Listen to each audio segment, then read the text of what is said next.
What is going on, guys? Welcome back to the Big 12 Team Builder Dynasty. This one, we've got Week 9 action for you guys today. I wanted to do some Week 10 and get a little Week 11 sim involved in this episode, but it just didn't happen. As you guys can see, it's 41 minutes long with just Week 9. We're just doing Week 9. It's going to be a crazy week. I can promise you that much. Just like the title, just like the thumbnail suggests, it's going to get a little hectic here in this Week 9. So if you guys are ready for it, hold on, because it's going to be a wild, wild ride.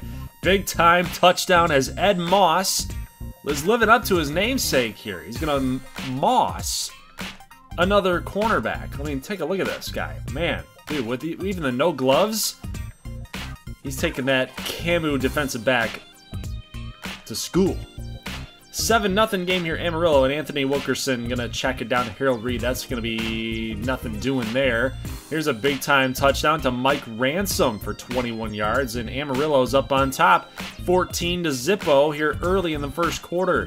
Wilkerson and Camu's offense has been kind of hit and miss. They've been very spotty this season, and they're not able to convert on another third down attempt here to get this momentum moving in the right direction. We got a 21-6 game of Wilkerson in the second quarter with 3 minutes left. He's trying his best here, right? He's like a 50% passer, so he's not like gonna wow anybody, right? But again, I mean, Harold Reed's making a nice little effort, but he's only gonna get 8. He can't get to the first down marker, and it's gonna have to lead to a field goal for Camu. So it's 21-9. 48 seconds left here in this second quarter, and we got Justin Davis throwing an interception down the sideline. That's just, I don't know, you got a 21-9 lead here. You're 15-24. You're not having the best game of your career. I don't know if I would be trying to push the needle there. I would try to get it at halftime and don't risk it. But Amarillo does luck out here a little bit. Justin Davis busting off a bunch of tacklers. They're taking advantage of Camu's inept offense, and Camu can't move the ball on their possession after that interception. Amarillo gets it back. They try to drive down. They get to field goal range. They can't hit, and now you got Camu again on third down. They get it to 4th and inches. They'll kick the field goal. They're down by 9 points here, and Justin Davis, on the number 3 team in the nation at home, throws another pick down the sidelines. So, Wilkerson, what are you gonna do about it? He says, I'm gonna bust off a bunch of tacklers and then throw this guy to the ground. Can Camu actually get the upset victory on the road? Is this part of the crazy that we're gonna see here in Week 9? Camu is gonna get stopped. They'll kick another field goal, and Justin Davis throws another interception. He's got 3 today. 3 on his home turf. First and goal. 2 minutes, 34 seconds. Harold Reed's going to get stopped for a 2-yard loss. Second and goal situation. Here's Wilkerson with the speed option. He's going to get to about the 3-yard line. That's a 4-yard gain. Third and goal. Wilkerson, cut! He's going to get dropped for a no gain. 4th and goal. Last opportunity for Camu, and they can't get into the end zone. They're going to get stuffed. Wallace Daniel gets stuffed, and that is going to do it for the first game in Week 9 action today, guys. Man, oh man. So Amarillo holds on. They hold on. They barely hold on. You know, that game should not have been as close as it was, in my opinion. You know, Amarillo looked like they had control of the game, but Justin Davis, with those 3 interceptions, allowed Camu to kick some field goals, turn those turnovers into points, and the rest is history. So, a very, very sneaky victory there by Amarillo. Let's do Nebraska State and Little Rock here. Number 20, Nebraska State hosting number 24, Little Rock. Now, this one's always a tough one to pick, right? Little Rock has had a lot of success against Nebraska State, and Nebraska State, likewise, seems to always play spoiler when it comes to Little Rock, and they always seem to play spoiler when it comes to Midland State as well. So they got these two teams kind of under their thumb here a little bit. But first offensive possession for Nebraska State is going to get stopped. They get a field goal here. LaQuinton Evans has been really good in out-of-conference play. He's been picking it up in simulation games in Big 12 conference play. But in gameplay, he hasn't been very good. But so far in the first drive, he's got a little option touchdown to Jack Mitchell. He made a nice little throw there to Kelvin Parker. And then they get a touchdown here. So 7-3, and here's Jack Mitchell. Look at the moves. Look at that one-cut move. This guy has been a nice little find here for the backfield, the running back core. The running back core group for the Battlehawks. They get a touchdown, 14-3. Watch this move here. Whoop. See you later. Goodbye. Good blocking, too, on the wide receiver there on the outside there. So, Little Rock holding that 11-point lead. Nebraska State, they don't ever go quietly. They always make you work for it. Third down and Wood and Albert Woods. Only going to get one, but they stop him short. Fourth down and inches. And Little Rock will give up a field goal. So Nebraska State gets 3 more points up on the board. We got a play action here. Wow, LaQuinton Evans with a nice throw off balance. Looking like a shortstop, making that nice throw. I mean, he's a big dude, so the ability to make the fact that he was able to have the ability to make that throw is pretty impressive. But Evans is going to get 14 here on his first run of the game. Second down and goal, and Evans going to get stopped at about the 2, possibly the 1. It looks like the 2. So they get to the shotgun pistol type of formation here. They get a touchdown. Jack Mitchell, his second of the, no, third, actually. Third of the game. He's got all of Little Rock's touchdowns here. He had 1 in the option, 1 in the big run, and then 1 at the goal line here. But Shane Booth the second, you know, again, Nebraska State not going to go down quietly. They're only down by 15, so the game is not out of reach until this, until a pick 6 going the other way. Little Rock, touchdown. Lee Elliott with the pick 6. It's going to be 28-6 going into the half. And at home, this is a little embarrassing. Little Rock is really taking it to Gansu here. And I would have thought that Nebraska State would have shown a little bit more fight in this first half. But, you know, there is still a half left to play. So we'll see what's going to happen. But Nebraska State in that 22-point hole, they got to be able to stop the run. Jack Mitchell has been killing them right now. They haven't even been needing to utilize LaQuinton Evans. That's the scary part. So whenever they do take the run away, LaQuinton Evans might get opened up here. 28-9, and here's Evans with a deep bomb. Down to about the 40-yard line. It's Kelvin Parker again for 35. Switching sides of the field here because now we are in the fourth quarter. Second down and 15, and look what we've got here. Another touchdown to Jack Mitchell. But we got a penalty flag on the play, and it is going to be a clipping call on Little Rock. That play is going to be negated. Victor Kaplan with the penalty. 3rd and 18. So is it going to matter? Maybe. LaQuinton Evans, again, like, guys, he hasn't even needed to be involved in this game. He's 19 of 14, less than 200 yards passing. Like, he hasn't needed to been used. He hasn't needed to be used in this game. It's been all running backs. It's been all the running game and defensive pressure on Shane Booth. The second gets a big-time sack. 3rd and 16. A little sling out here to the right side, and he's going to be out of bounds. 4th and 6. Nebraska State, you got to go for it. They don't go for it. They punt the football away in a blowout type of fashion game. But they do end up scoring a touchdown here late in the fourth quarter. Final score will be 28-16, right? Oh, wait a minute here. Brian Price. Hey, Little Rock, what are you celebrating for? Brian Price, he recovered this thing. So 10 seconds. 5 seconds, actually. 5 seconds. You know this is over. Who am I kidding? This game's over. Shane Booth going to get sacked.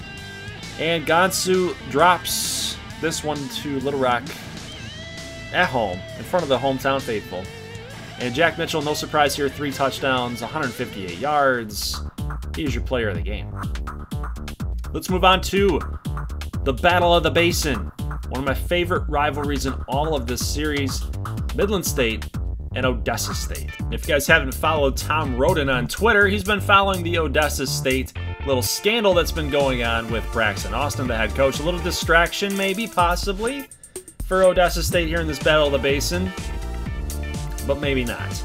Tremaine Sowell gonna get a pick 6 on Claude Gray. Early 7-0 lead here for Odessa State. Number 2, Midland State needs to capitalize on all those allegations from former running back Jimmy Brown. If you guys, again, have not been following the series or you don't have any idea what's going on, please go check out Tom Roden on Twitter to kind of catch yourselves up, because Odessa State's kind of in some hot water here with their head coach. And, you know, again, it might be a little bit of a distraction, possibly. We'll have to see how the rest of this game plays out, but they did get kind of lucky there with that pick 6. They did end up making a quarterback change. Brandon Archie is actually the quarterback now for Odessa State. They made the switch from Chris Evans back when they were playing Ardmore. Ended up losing that game, but Brandon Archie has been kind of the guy that's really vaulted the play of Odessa State. And I think he's going to be the starter going forward, definitely. 14-7 here, Odessa, so no distractions whatsoever going on for the Dust Devils. We get a fumble, scoop all the way to about the 38-yard line. That is Nick Mays going to get the ball punched out after a big hit. 14-7 game and a big sack on 2nd and inches. Brandon Archie's going to get dropped. Bernard Ford with the sack. So they'll kick the field goal. Up by 10 now. 17-7. Second quarter. This is going to get picked off again. So Claude Gray got 2 interceptions on him already. That's the 3rd turnover for Midland State. He just got absolutely schooled right there. Fought for the football, and this is going to go the other way. However, Midland State gets a turnover of their own. So they get the ball right back. 4 minutes, 35 seconds. Claude Gray with the read option. He has got blockers in front. He's going to get dropped to about the 8-yard line. It is 1st and goal. Incomplete pass. Make it 2nd and goal. Pass going to be completed here in the end zone. Brian White for the touchdown. It is now back to a 1-possession game. 14-17. Second quarter. 3:35. Brandon Archie going to get dropped for the sack. Going to force 3rd and 18. Got to clutch up here if you're Midland State. Big hit on Archie, but he is able to get the ball off. It's a completion all the way down the left sideline. That is Guy Edwards with the catch. And this right over top of the linebacker, Brandon Archie with the finesse play. That's a good quarterback, man. Brandon Archie's a good quarterback. 24-14. You're pushing pedal to the metal here. Pedal to the metal. 24-14, you're throwing the ball with under a minute left. You're trying to get more points on the board. It's going to be picked. Midland State now 3rd and 17 after a sack. This is going to be incomplete. And Claude Gray's a little upset at his receiver there. That could have been a field goal up on the board. You never know what could have happened there on that down. But incomplete nonetheless. Here's some poor defensive play. Poor defensive coverage by Midland State. Can't make the tackle. You had the guy all lined up. Can't put a body on him. And he's going to get a lot of yards. It sets up a Lawrence Keller touchdown. Midland State is now down by 17 points. But here's a big catch all the way to the end zone. That's a huge, huge touchdown for Midland State to Jeff Jacobs. They're coming back. Or is it too soon to make that call? Well, they do have the ball here up past the 40-yard line. Here's a defensive effort on the other end there, trying to make a nice play mid-air, get the deflection. Not going to happen. Claude Gray and the Mustangs. They're going to take this thing all the way into the end zone for another touchdown late in the 3rd quarter. Minute 35 here. A 3-point game. Lawrence Keller busting off. A big-time gain. A lot of physicality on that run for Lawrence Keller. They get another touchdown. It's a 10-point game. Claude Gray. Oh, look at the block! The block, and Claude Gray is going to the end zone again, this time for 42. So we got fireworks here in the Battle of the Basin. It's now a 3-point game again. Late 3rd quarter still. We've got Brandon Archie fumbling the football, and Midland State will come up with the turnover. 3 turnovers apiece now for both teams. 20 seconds left. Claude Gray gonna fumble the ball. A big hit on number 2. Oh my gosh, the turnovers have been a problem for both squads today. After that big hit, that's gonna swing the momentum that was favoring Midland State here. It's gonna go the other way now. Braxton Austin pumping up his troops. And we've got an opportunity for a Midland State touchdown to give up. They can't afford this. It'll be 45-35. Brandon Archie, touchdown. That's going to hurt, man. That's going to really, really hurt Midland State right now. Down by 10. They had him on the ropes here a couple times, but they're going to need Claude Gray to make some things happen. Look at this. He's got one man to beat. He's going to get dropped to about the 9-yard line after a 39-yard run. 2nd and 13. Good defense again by Odessa State. 3rd and 16 as Andrew Grant gets the tackle for a loss. 3 minutes and 50 seconds. Claude Gray throwing off his back foot. And that's going to be no good. So they're going to have to kick a field goal up and good to make up for it. So, a touchdown game. 45-38. Odessa State can't capitalize. Midland State, they're charging back here again. They're inside the 25-yard line right now, guys. 3rd down and 4. Claude Gray, not gonna get it. 1:37 left to go. They're gonna try for it on 4th down, and they'll get the 4th down conversion. They'll pick up the 1st down after a 13-yard run by B.J. Brooks, and this is gonna allow Midland State to get a touchdown. Brian White for the 3-yard gain. Touchdown completion. 45-45 game. 4th quarter, 1:03 seconds. Look at this catch. Look at this throw and catch. Kadir Childs-Harris. That's going to set up Odessa State for a field goal if Midland State can stop them here. Archie going to the end zone. Almost intercepted there. Not going to come down with it. 3rd and 10. They play it safe here with under a minute left. But look at Lawrence Keller. He gets even more yardage than he needed. 1st and goal. 14 seconds. This game's over. All you got to do is just run the thing down. Midland State, Odessa State calls a timeout. Odessa State calls a timeout. They run another play. They get it all the way down to 4 seconds. Odessa calls another timeout here. Midland State will call a timeout now to freeze the kicker. Midland State again, another timeout to freeze the kicker. Field goal is up, and it is good. Odessa State will win the game. What? What? They leave 1 second left on the clock. Midland State has 1 second left on the clock. Are they going to do it? Are they gonna live up to the thumbnail? To the title? Here's a deep shot. It's caught in traffic. He missed the tackle. Blocks all around. Touchdown, Midland State. Jeff Jacobs for 75. Midland State with 1 second on the clock. They'll win the game off a Hail Mary. What an insane end of the game play. Jeff Jacobs mossed everybody and then had the wherewithal to get to the end zone. Odessa can't clean it up. They can't make the tackle. And Midland State will win in the most dramatic fashion I think I've probably ever seen. I might even give that even better than a Hale Paris touchdown that we saw. 1 second on the clock. All because Odessa couldn't burn enough time off the clock in order to kick that field goal to win the game. Claude Gray, you are an insane person. 7 touchdowns today. I mean, absolutely stellar performance. Midland State comes away with the victory. They hold on. They hold on. Getting the W over Odessa State. Absolutely crazy. I can't even believe what I just saw. And I know you guys are probably going crazy in the chat, but my God.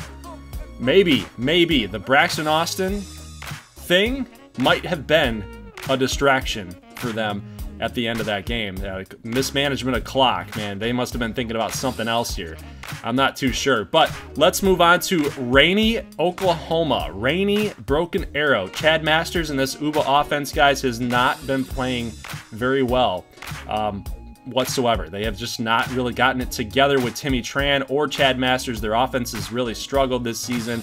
They have not been playing like too bad, in my opinion. So yeah, they've dropped some games here in Big 12 conference play, but you know, they're still trying to work through some things, you know. And compared to a couple years ago, this is a Broken Arrow team that I think would probably beat the other Broken Arrow teams that were really bad in the past. Nothing's ever going to replace that year 3 Broken Arrow team with Brian Street, but you kind of get the idea here.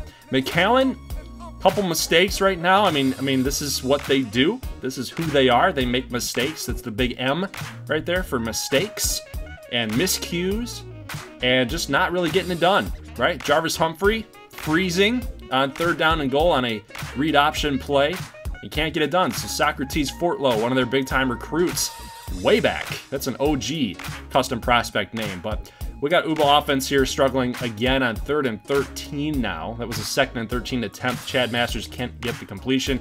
And then we've got Setzer going to get dropped for a 1-yard gain. So, hey, they get 1 yard. They get 1 yard. It's still 6-3. 6-3. McAllen making a push here on 1st and 10, a minute 22. Matt Smith gets a 32-yard reception on the screen pass. Jarvis Humphrey moving his troops down the field. 3rd and 2, he's going to get dropped for a 1-yard loss.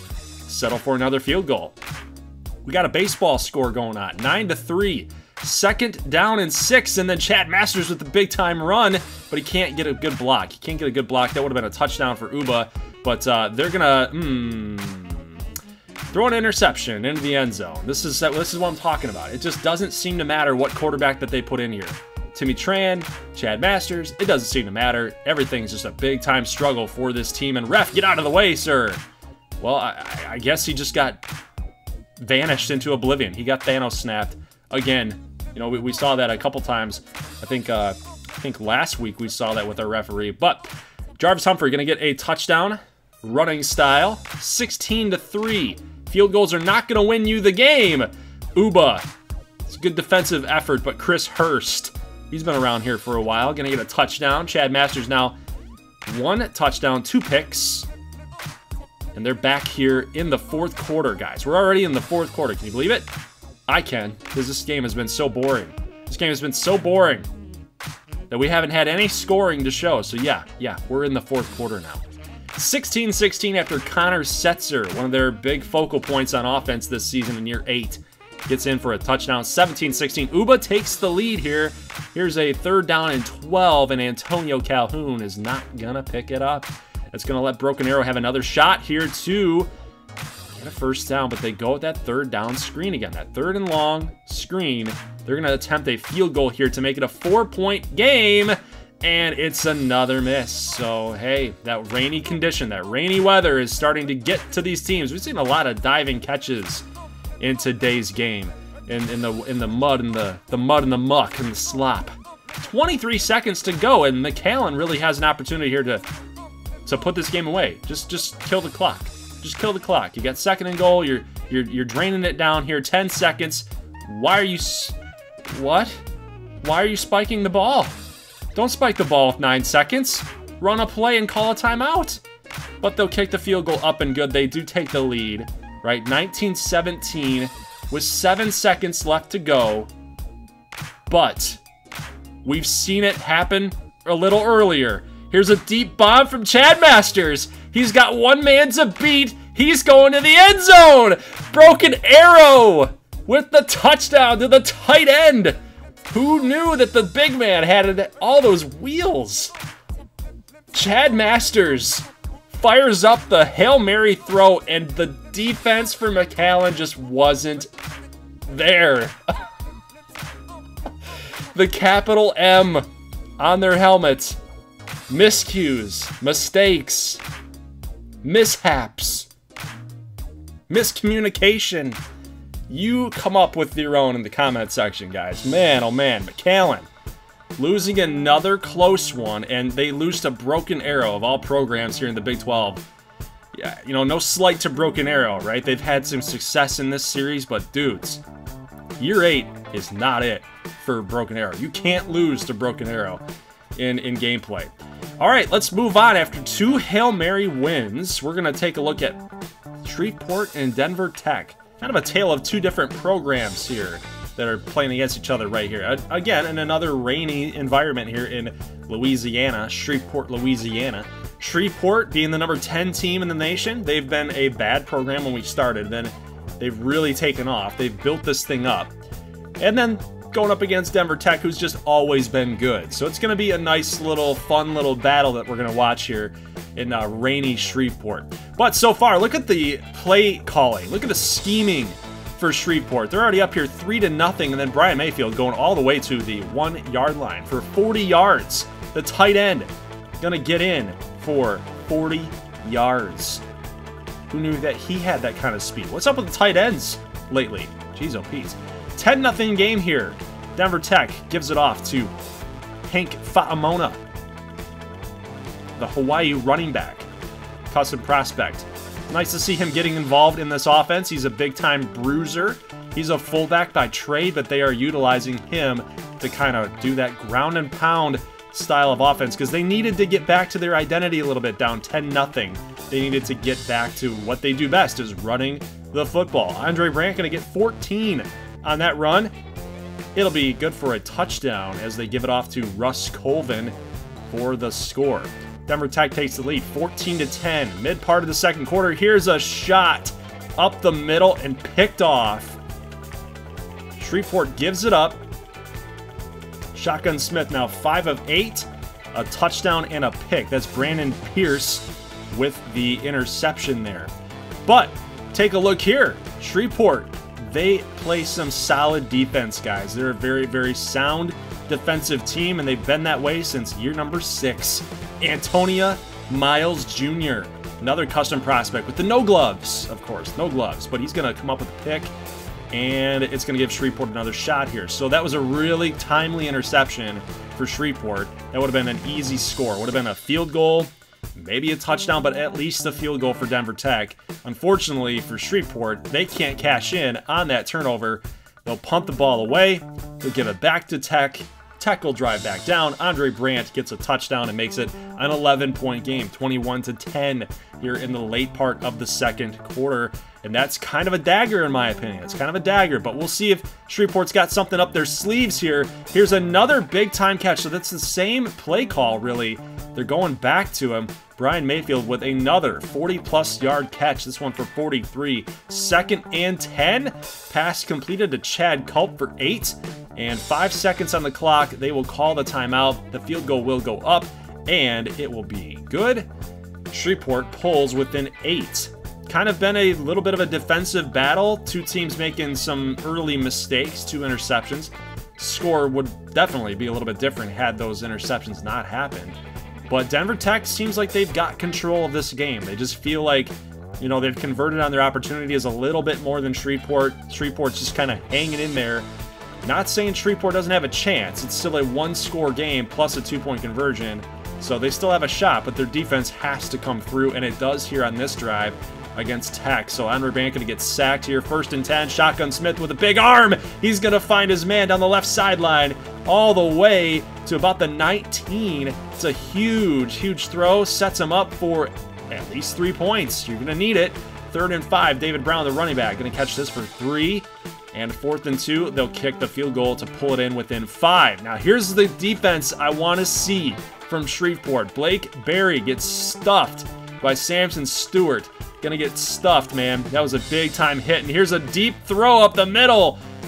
3 players in the backfield converging on the wide receiver. And then a pitch to David Brown for a 5-yard touchdown. Shreveport comes all the way back and gets that score late here in the 3rd. Now the question, do you go for 2? They're going to try it. They're going to try to go for 2. They get the 2. It's a field goal game now, guys. 24-21. Another blitz on Andre Brandt, and that is going to throw the throw off just enough. He's 40% right now. He's throwing 4 for 10, guys. 4th down and 7. Andre Brandt And Denver Tech gonna get stopped here. What a shoestring tackle to stop the running quarterback, the mobile quarterback, from picking up that first down, that crucial 4th down and 7. Shotgun Smith, what are you doing, sir? Don't give the ball up right there. I know you slipped and your mind's racing right now, but don't give it up. Don't give it up. 27-21, they'll kick that field goal. 4:33. Now Denver Tech getting another play here at the sidelines from their coaching staff. They're going to toss it out here to the running back. That's Blake Berry, but we do have a flag on the play. What is this? What is this? We got a personal foul face mask. That's going to hurt. That's really going to hurt. Terrence Mays with the face mask going to give Denver Tech an extra 15 yards here. You can't have it. But look at Andre Brandt with the huge stiff arm. And then the blocker's out in front too, man. Oh, dudes. Let's get a replay here real quick. He makes one man miss. Look at it coming off the block shed there, but you got to go low, man. You got to go low on a guy like Andre Brandt. You got to take his legs out. You have to go for his legs. He's too shifty. And obviously he's got some power in that right arm as well. So you definitely need to try everything you can to get him stopped short. But look at this. Is this Brian Mayfield again? Is that Brian Mayfield again? My goodness, this guy. Look at this. What is going on in this episode? We are seeing so many receivers, especially the tight ends, just moss people. They're just going up and getting contested grabs. But Shreveport, with 55 seconds, they will kick a field goal to go up by 2. But it ain't over. It ain't over. Denver Tech has one timeout, 53 seconds to work with. This is the time, if you're Shreveport's defense, you got to come through now. You did in a lot of part of this game. A lot of points in this game you came through, but now it's real crucial. You got to do it here. 3rd down and 14. Brandt going to take off. He's going to pick up 4 yards to get it to 4th and 10. Here's the snap. Brandt going to throw it to the sideline, and it's a turnover. Look at Antonio Miles Jr. Look at him coming on over here and knocking the ball loose. That would have been a catch. That would have been a catch. And just the ability to track the ball right into the hands, not get called for the pass interference. Also, that's a great play by Antonio Miles Jr. He gets the deflection, the turnover, and Shreveport. Good defense. Good defense. They hang in. They get the job done. It's a dub for the Shreve. So Denver Tech, the #1 team in the nation, gets dropped. That's a big win for Shreveport, man. That's a real big win. Of course, not to mention that these two teams were playing in opposite divisions, too. So not only does Shreveport help somebody else in that Western division, probably Amarillo, more than likely, but they could help somebody else too, like Nebraska State. Even though they lost, they're still kind of in that mix for the Western division. All right, moving on to 2 Eastern Division teams. We got Ardmore and ACU, #9 and #8. I love that #9, though, for Ardmore. GG9, blue and yellow. Yeah, #9. My team, too, yeah. I think it was like just a match made in heaven or something. 7-0, though, early. Willie Nelson here with a 13-yard catch. Ardmore has not been playing like a top 10 team, in my opinion. We had a loss there against Camus. We just really have not been the same. And we knew this was coming. We knew this was coming with this program. With a freshman quarterback, we lost a ton of talent on defense. But it's going to be our defense that kind of keeps us in some games here as well. Our offense is just going to be fine, but I don't think we're going to be able to outscore people. So our defense has got to come through in certain spots, but they're not going to here. Traquel Quick for 15 yards. It's going to be 1st and goal. It is tie game here now. 7-7. Going to get stopped short. That's going to be 3rd and goal at the 1-yard line. Dexter Roach Tolliver with the carry. 3rd down and goal. Let's see what they draw up here. A little option, and this is just easy. Oh, he didn't pitch it. Jordan Lashley, the custom prospect middle linebacker, finally getting some time here in year #8, but he comes through with a big tackle, and that's going to only get ACU a field goal. So we have an opportunity here to kind of capitalize on that and get a touchdown, take the lead here. But so far, it's been a defensive battle. We talked about this very recently about how Ardmore's defense is going to have to keep in the game. Offense is not really going to carry us this season, I don't think. But our defense is not playing too badly. They're not playing too badly right now. Look at this. They stop Traquan Porter a little short here of the first down. 2nd down and 1. And we're a little weak there on the D-line. I don't know. We didn't have any bodies up there. But Jamie Beckham's going to get another touchdown. He's going to run it in. Last time he didn't. This time he does. He gets it done. 17-7. Play action. Jerome Wood. He's going to take off. He's going to not bust off that tackle. He's going to get the first down, though. 2nd and 12. Jerome Wood is scanning the field, but he's going to get dropped for a sack. That's going to be a 5-yard loss. 3rd and 17. Long situation for the quarterback. What's he got? Going to get dropped again. So Wood is going to get sacked. Ugh, Chris Stapleton comes on through. Man, oh man, I'm going to need some Tennessee whiskey after this game. Dude, this is just bad. This is bad. 17-7. And we got the running back here, Charles Wilson. Chucky gonna get the first down. We got Darnell Savage getting a score. He's been quiet. He's been very quiet. Kind of a sucky situation for Darnell Savage. His first 2 years in the league, I should say, has been really, really great. But junior season, senior season has not, the most crucial moments of your entire college football career, they have not been quite as productive because Grayson Stanfield's no longer there. It's been a running quarterback with David Tomsha, and now we get a freshman quarterback with Jerome Wood. So his production has definitely dipped. 2nd and 2, and this was a huge moment for Ardmore's defense, and we let Lucas Rivers slip on through for a touchdown. It's now a 10-point game, 3 minutes and 11 seconds. And if you were looking for a dagger, if you thought the Lucas Rivers touchdown was a dagger, this would be your dagger. Bo Redimer, the middle linebacker, takes Jerome Wood for a pick 6, and this game's over. I believe Ardmore will score another touchdown at some point. I think. We'll take a look at the box score. But dudes, Ardmore's not the same. Ardmore has officially fallen off the cliff, or so you guys have liked to say way back like in year 3. But there are your summaries there for week 9. Camu loses to Amarillo in a close one. Little Rock beats Nebraska State. Midland State over Odessa State in that awesome game. And Ardmore loses to ACU. Moving on to the box scores here, guys. Very close game. Camu and Amarillo. 3 interceptions for Justin Davis. That number is what kept Camu in the game. It allowed them to keep themselves hanging around a little bit. Wilkerson didn't play too bad, but he didn't have a single touchdown through the air. So kind of concerning there. It was all field goals for Camu, and you're not going to win games only kicking field goals. Nebraska State, they fought valiantly, 28-16 loss, but you know, 82% for Shane Boot.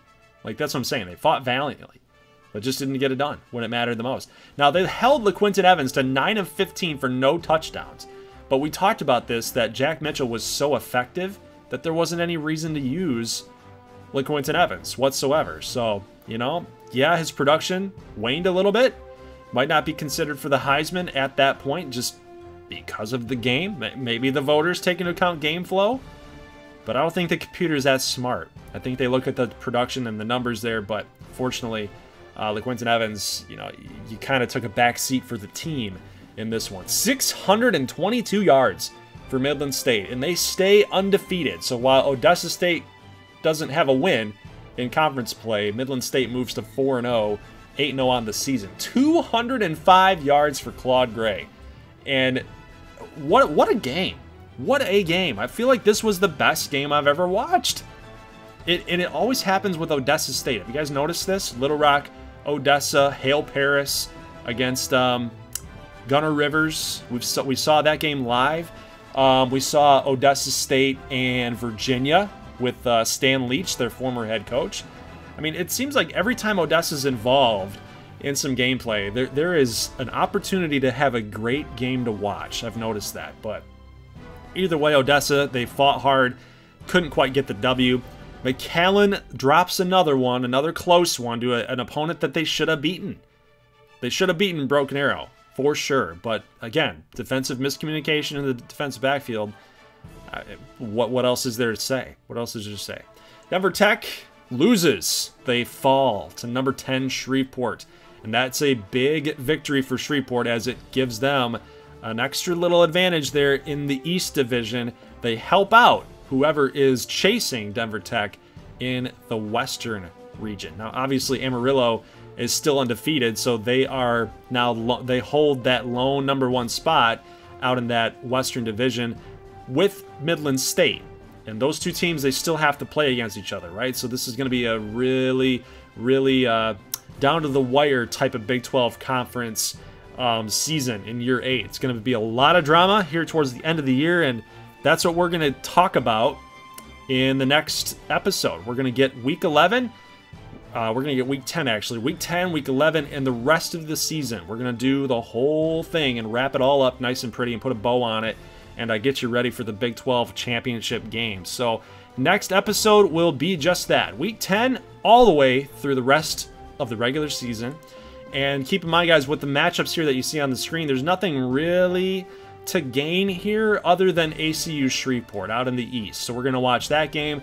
Week 11, we'll show a couple games here as well, so nothing too crazy. But from this point forward, I mean, we are going pedal to the metal. We're going to finish out the rest of the regular season here for year 8, and we'll get a preview for the Big 12 Team Builder Championship of year 8 in next week's episode. So guys, leave a like if you like this thing. Did it live up to the title? Did it live up to the thumbnail? Were these games crazy? I thought they were. I thought they were. I'd love to know what you guys think in the comment section below. Leave a like if you like this thing. I'll see you next Saturday. As always, thank you for watching, and peace.